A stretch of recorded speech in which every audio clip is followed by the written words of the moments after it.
So, good morning guys. Ngayon, pakita natin yung mga daily routines natin. Yung pagkagising na sa umaga, mga ginagawa natin sa kennel. Tulad ng pagpapakain, paglinis sa kulungan nila. Tapos ngayon, papaliguan ko din yung mga aso, tapos papakawalan ko sila. Araw-araw, pinapakawalan ko sila para at least makapaglabas sila ng energy.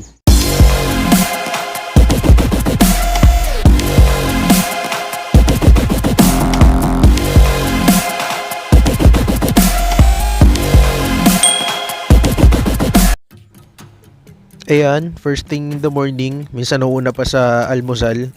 Una kong ginagawa, nililinisan ko yung mga cage ng mga aso para hindi na sila magdumi. So, kailangan tanggalin agad natin yung mga dumi sa cage nila.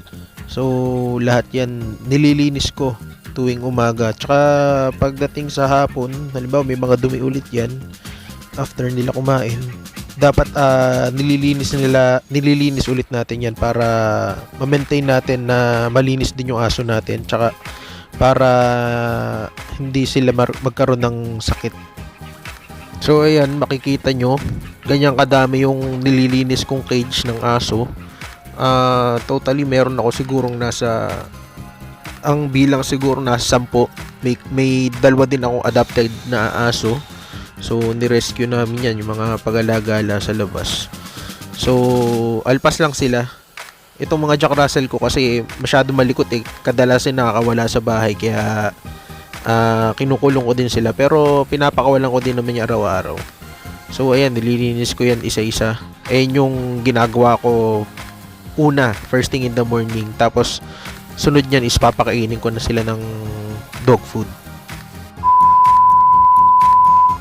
Tapos yan, yung mga nalaglag na dumi nila, kailangan walisin yan para malinis. At least iwas bakterya, di ba? A few moments later. Tapos yan, araw-araw nga pala, tong mga puppies ko, kinukuha yan, nililipat ko yan dun sa silong, dun sa may cage. Nililipat ko sila tuwing umaga, tapos sa hapon binabalik ko din sila doon sa kulungan nila kasi masyadong mainit doon. Baka ma-heat stroke sila, kawawa naman yung mga tuta. So yan, tinatapat ko pa sila sa electric fan. Tingnan nyo kung gaano ka-spoil yung mga yan, para lang di sila mainitan. 5 minutes later. Ayan, ngayon papakain na natin sila. Kita nyo naman gutom na tong isang aso ko. Oo nga pala guys, hindi ko ginugutom yung mga yan. Talagang magana lang sila kumain. Advice lang, i-measure nyo yung food na binibigay nyo sa kanila kasi masama din yung sobra-sobra yung binibigay sa kanila. Iwasan nyo silang i-overfeed kasi baka magkasakit sila or maging overweight. Kaya ayan. A few moments later. Tapos ayan, kapag hapon, pinapakawalan ko yung mga aso ko. Kasi itong mga Jack Russell Terrier is very active itong breed na ito. So, kailangan ma-release nila yung energy nila. At least makapag-exercise sila. Dog walking or simply pakawalan mo at least 15 to 30 minutes a day. So, ayun yung minimum requirement para sa breed na ito. Para maging healthy rin yung aso nyo, kailangan nila na exercise syempre. One eternity later. After natin pakawalan yung mga aso natin, syempre sobrang dumi lagi yung mga yan. Pero hindi naman required na araw-araw nyo silang paliguan.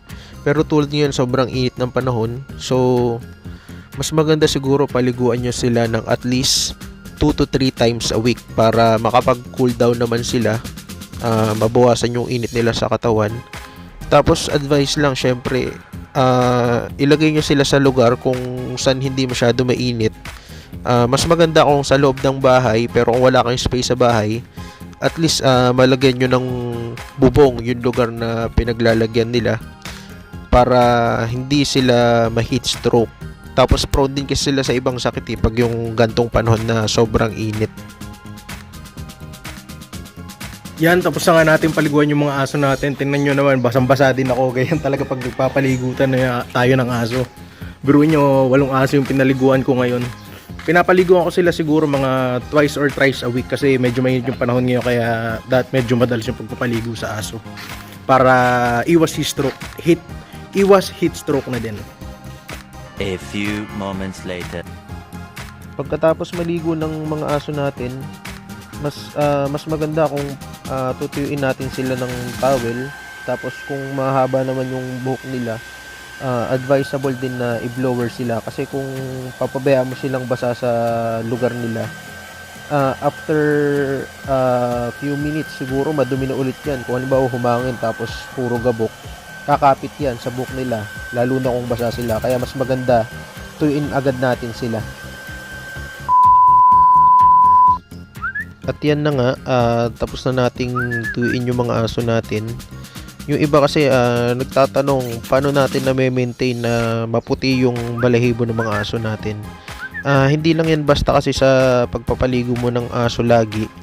Kailangan din tinutuyo mo talaga sila, yung as in blow dry. Mas maganda, mas advisable yun, para hindi na sila kapitan ng dumi, kasi pag basa sila mas prone sila maging madumi.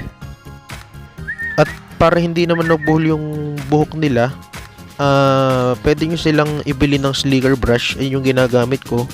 After ko silang i-blow dry, sinusuklayan ko sila para matanggal yung mga tangle sa buhok nila. At ayun na nga, dyan nagtatapos yung ating video. Salamat sa panonood.